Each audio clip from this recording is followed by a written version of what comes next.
আজকে আমি ছোলার ডাল দিয়ে মুরগির মাংস রান্না করব। তো পেঁয়াজ রসুন ভালো করে ভাজা করে নিয়ে গরম মশলা দিয়ে টমেটো কুচি দিয়ে এবং কাঁচামরিচ দিয়ে ভালো করে মশলাটাকে ভুনে নিব।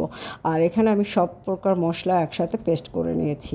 তো সব মশলা নিয়ে একটু পানি দিয়ে দিলাম। মশলাটা কষানো হয়ে গেলে মুরগির মাংস, আলু এবং যেটা আমি সিদ্ধ করে নিয়েছি ছোলার ডাল, সেই সিদ্ধ করা ছোলার ডালটা এর ভিতরে দিয়ে দিলাম। সব কিছু ভালো করে কষিয়ে নিয়ে গরম পানি দিয়ে এটাকে আমি আবারও একটু তেলের পরে বাগার দিব। তো তেলের পরে বাগার দিব হচ্ছে শুকনো মরিচ এবং পেঁয়াজ ভালো করে তেলের সাথে ভাজা করে নিই। এটা একটু বাগার দিব। নামানোর আগে গরম মশলা এবং জিরা গুঁড়া সাথে একটু কাঁচা বাটা গরম মশলা দিয়ে দিব। তো হয়ে গেল আমার ছোলার ডাল দিয়ে মুরগির মাংস রান্না করা। খুবই টেস্টি একটা রেসিপি, আপনারা বাসায় একবার হলেও ট্রাই করবেন। খুবই মজা লাগবে খেতে, রুটির সাথে, ভাতের সাথে, যে কোনো কিছুর সাথে খেতে পারবেন। তো বাসায় একবার হলেও ট্রাই করবেন। ভিডিওটা ভালো লাগলে শেয়ার করবেন। আল্লাহ হাফেজ।